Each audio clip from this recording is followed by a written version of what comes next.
Mais sans contredit, le plus gros défi que j'ai eu à réaliser, c'est la gestion d'une entreprise pendant une dizaine d'années.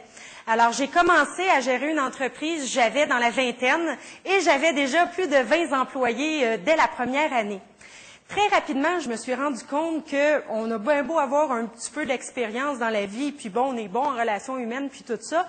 Mais dans la vraie vie, quand on se retrouve avec une équipe qui a des gens de la génération X, des Y, des baby boomers, bon mix, il y a des gens qui viennent un petit peu partout dans le monde. Nous, on avait le pays des nations chez nous, c'était bien simple. Puis il y a des gens qui ont toutes sortes de vécus, puis toutes sortes d'états de santé.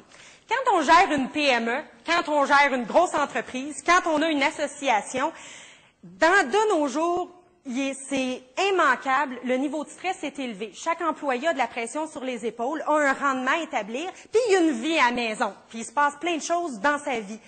Alors, très rapidement, je me suis rendu compte que le plus gros défi que avec lequel j'allais avoir à faire face, c'était l'état de santé de mes employés. J'en avais un, il avait à peu près 60 ans, pacemaker. Dès qu'il y avait une situation stressante, il venait rouge comme une tomate. Tout le monde paniquait. Il va rentrer à l'hôpital, au secours, appeler l'ambulance. Il y en avait une, elle était dépressive. Fait que tous les jours que le bon Dieu amenait, on la retrouvait dans les toilettes en train de brailler au moins une fois par jour, puis elle voulait pas consulter. Il y en a une autre, elle était bien sympathique, mais dès qu'on lui mettait de la pression, elle pétait des coches. Alors, tout le monde avait une fleur bleu marin d'elle, puis se poussait dès qu'on commençait à avoir un minimum de stress. Fait que moi, je suis thérapeute, je suis très bonne en relations humaines, j'ai aidé plein de gens d'entreprise, j'ai dans la vingtaine. Je réussissais pas à faire grand-chose. Fait que quand je me suis rendu compte du fait que je réussissais pas à gérer tout ce qui arrivait, je me suis mis à faire la consultantite aiguë. Alors, on a fait venir des consultants et des consultants qui venaient coacher nos employés, faire des speeches et tout ça. Tout le monde était emballé. Oh, c'était trop génial, c'était vraiment cool. Hey, quelle journée merveilleuse. Je comprends. Ils s'étaient amusés au lieu de travailler. Mais 2 semaines plus tard, absence totale de résultats parce que tous les employés étaient revenus à leurs anciennes habitudes. Malheureusement, dans la vie, il y a des changements. Si vous voulez pas de changement dans votre vie, allez faire un petit tour au cimetière. Il n'y aura pas de problème, il n'y a pas de changement là-bas. On a à faire face aux changements au quotidien. Puis quand il y a des changements qui se produisent, puis ça peut être des changements positifs. La compagnie vient d'avoir un investissement de 10 millions de dollars. Yes! Oui, mais là, tout est désorganisé. Il y a des nouveaux employés qui vont rentrer, tout va changer, tout le monde capote. Il y a des nouveaux dossiers qui vont tomber sur les bureaux. Si on met à la porte un employé, l'équipe est inquiète. Si on change le patron, l'équipe est inquiète.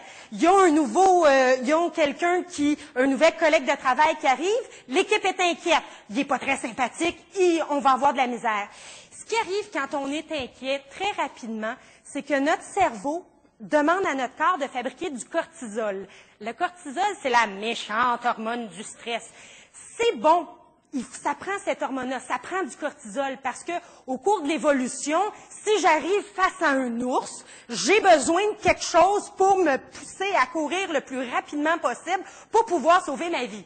Fait que ça, c'est excellent, le cortisol.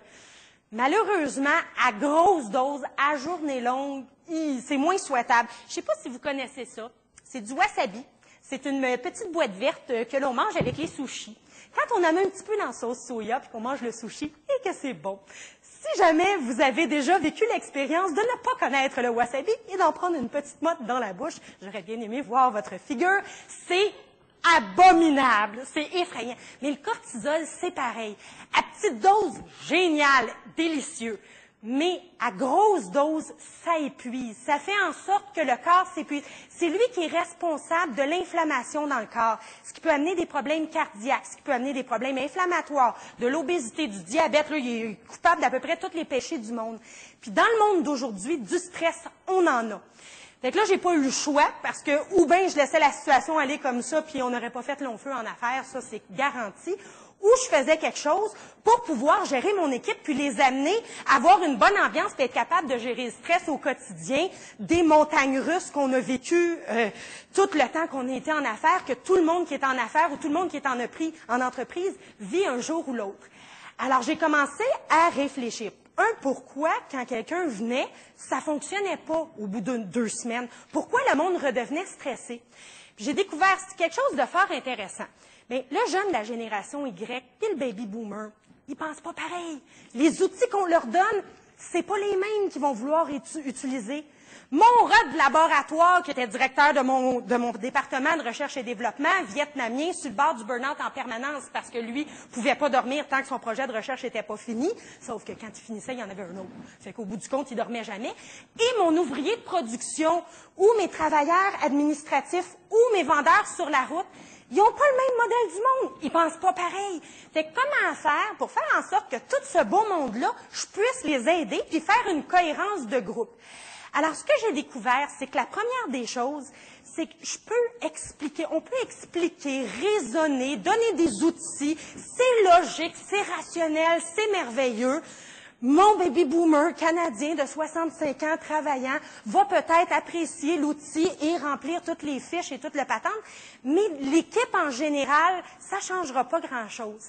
Qu'est-ce qui va changer par contre, c'est que tous les êtres humains ont en commun une chose, l'expérience. Quand on fait vivre une expérience commune à un groupe, il se développe une espèce de chimie, une espèce de culture. Si tu leur fais comprendre ce qu'ils vivent, puis après ça, tu leur dis, ben là, j'ai toute une palette d'outils, choisis celui qui te plaît puis qui t'amuse, puis utilise-le. J'ai pas mal plus de chances d'avoir des résultats.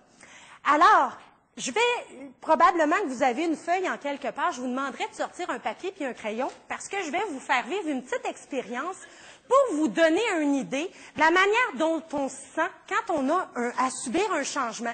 Puis ça vaut pour le président de la compagnie, puis ça vaut pour l'employé de production ou la personne qui fait la réception à l'avant. Ça vaut pour tous les êtres humains. Alors, je vous fais voyager dans le temps et on retourne à l'école primaire. Je vais vous faire une petite dictée que vous devez faire en utilisant votre main non dominante. Alors, la main gauche pour les droitiers et la main droite pour les gauchers. C'est pas super long. Alors, vous êtes prêts? Vous aimez ça? Bonnes associations d'idées? Alors ça, c'est une des expériences qui est l'une des principales expériences qu'on fait vivre avant d'apporter des outils. Pour faire réaliser, ben, on est tous des humains. Peu importe la couleur, qu'on soit bleu, qu'on soit jaune, qu'on soit vert, on s'en fout. On a toutes des émotions, puis on vit toutes la même affaire. Fait qu'on a tous du cortisol, on a toutes les mêmes hormones. Alors, êtes-vous prêts? Je commence. Alexandre le Grand, dirigeait son armée afin qu'elle combatte, un ennemi puissant, dont le nombre de soldats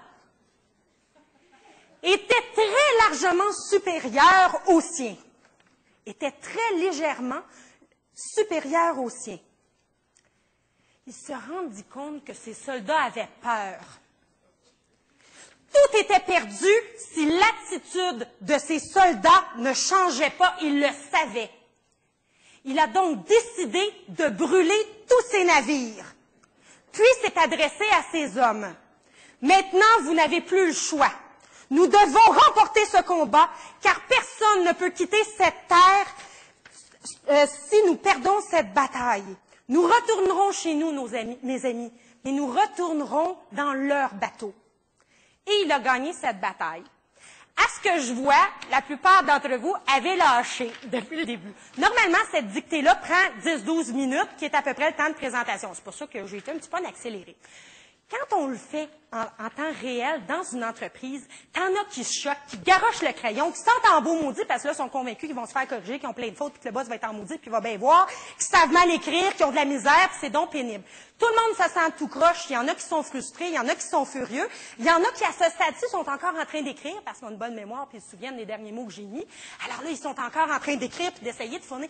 Bien, un changement, tout être humain vivant un changement se sent de même. Il sent, ben voyons donc, elle est complètement stupide, cette femme-là. Voyons donc, elle va bien trop vite. Je peux pas écrire à cette vitesse-là de la mauvaise main. Puis en plus, j'écris tout croche, on voit rien, il y a plein de fautes, j'arrive pas. Au secours. C'est ce qui se passe quand on vit un stress, quand on est débordé, quand notre collègue nous emmerde royalement, quand le boss est dans une humeur massacrante, quand notre petit dernier fait ses dents, ça fait 3 jours qu'on n'a pas dormi.